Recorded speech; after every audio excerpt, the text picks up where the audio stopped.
I used to breed British finches and all that sort of thing. A large collection of parrots, and the birds of prey gradually crept in.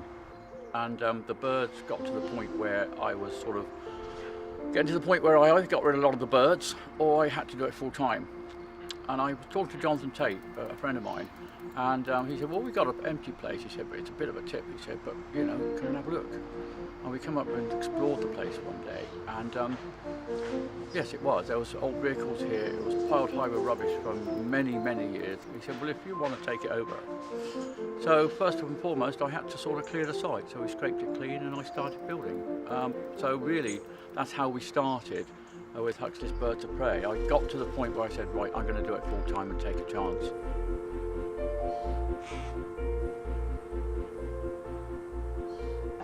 Yeah, I used to see him sometimes at shows through being there for the Wildlife Trust, and sometimes just going to shows. And I used to watch his displays, and then because I'd already had my interest sort of enlarged by seeing behaviours myself in the wild, I started to come and visit.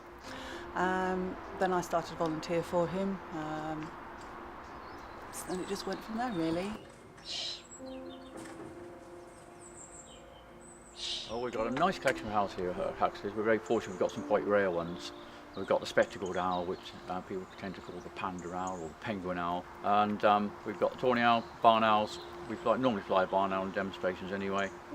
And people get to meet a tawny owl in meeting owl. We've got the European or Eurasian eagle owls. And Huxley himself is one of those. He's, 41 years old now, so he's not a youngster. And the place is named after him. People think I'm Mr. Huxley, I'm not. So they're quite surprised when they come in and find Huxley is a genuine, real live owl. And he governs the place really. He's the boss. He looks over everything that we do. He's watching the flying lawn the whole time we're flying. Yes, about the garden, we have a shared passion for gardening. We have won Horsham in Bloom Gold Award, and we have been in gardening magazines and that sort of thing. When I was estate manager, I started off as head gardener of a couple of estates, big estates, 34,000 acres I'm in Scotland.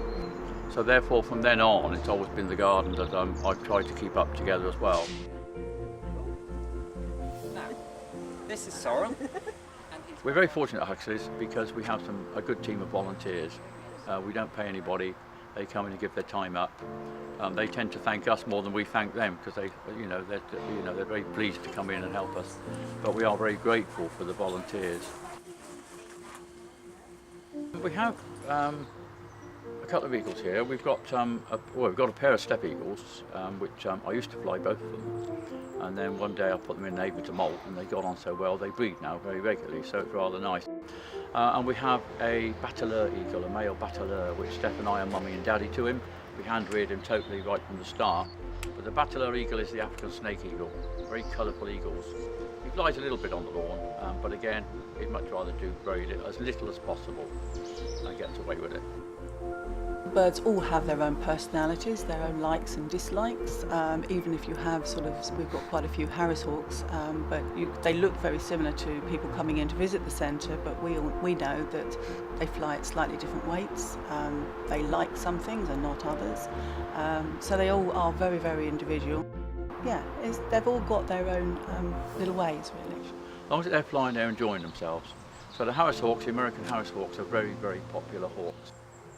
We do a lot of outside shows, and so if you're at a show and you come and see us doing one of our displays, we try again. We do try to invite people in to help fly some of the birds, so we'll always fly at least 2 Harris hawks for people to come in and have fun. We do our hawk races, which are very well known now, and that always goes down very, very well. We'll always fly falcon as well. We hope, normally speaking, they come back in the time allotted to us, but obviously they don't wear watches. They have no idea of time. I'm very fortunate at Huxley's that I do have a lovely collection of falcons, and they are my passion.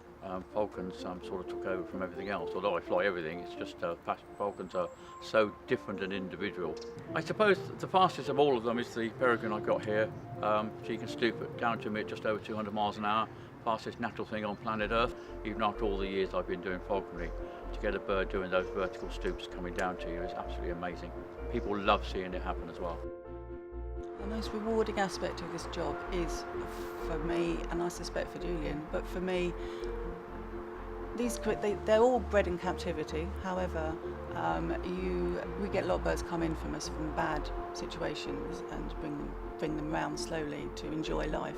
And so for me, there's two. One is the amazing bond and closeness that you can get with these birds, which are still essentially wild at heart. The fact that they trust us and will let us fly them, want to come back to us.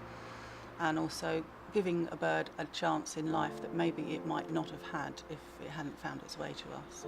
And then of course the wild birds of prey, getting them fit and putting them back out where they belong to give them a second chance is just amazing. Obviously, to do the work I do, it is a way of life. It's not a job as such, so you have to have the passion for it. And that's hopefully relayed to the birds when you start training a bird, because they react to how you are with them. When I turned a hobby into a business, people said I wouldn't enjoy it anymore. And I must admit, sometimes you think, well, why did I do it? But once you've trained a bird, and you're passionate enough about it to train a bird and get them flying for you, then you introduce it to the public and you do the displays in front of the public. Provided they've had a good time. At the end of a display, maybe out at a show, it might be here at the centre, but you've had a really good day's flying. The birds have performed well for you because of the work you put into them. Then you feel really good when you come home.